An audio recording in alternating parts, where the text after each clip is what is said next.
बघा किती शांतपणे रवंत करते. मी तुम्हाला काय म्हटलं ही मिल्क चार्जरची गाय आहे ती. हो मिल्क चार्जरची गाय. तुम्ही मिल्क चार्जर एखाद्या मुलांना खाऊ घाला 1-2 वर्ष ते मुलगा बघा किती हुशार होते. त्याची स्किन बघा चोपडी चरचरीत होते एकदम. तुम्ही खा तुमची बुद्धी शार्प होईल. हा यातले मिल्क चार्जर आपण खाल्लं तरी चालते. नाही त्याचं दूध खायचं. दूध त्या गायचं किंवा ह्यांचं मिल्क यांचं खा ना. मिल्क चार्जरचं दूध जर रेग्युलर खाल्लं त्याचं तूप खाल्लं तर माणसाचं आरोग्य बदलतं पूर्ण. आलं लक्षामध्ये. आता मला सांगा याचं तुम्ही दूध काढलं ज्यावेळी तुम्ही पूर्वी काढायचे आता काढायचे किती फरक पडलाय. घरात घट्टपणा आहे दूध. चव कशी आहे. चव चांगली बरोबर आहे ना.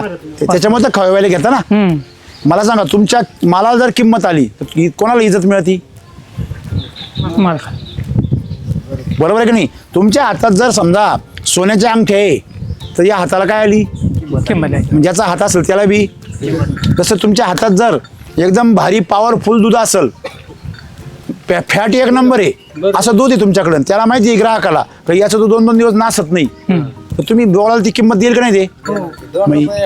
2 रुपये एक्स्ट्रा देणार.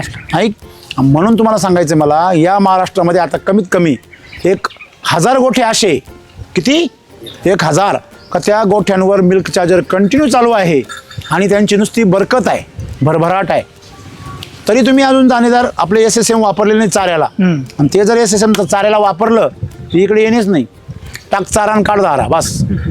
बरोबर आहे तेवढं खरं आहे. हा खरं आहे की नाही.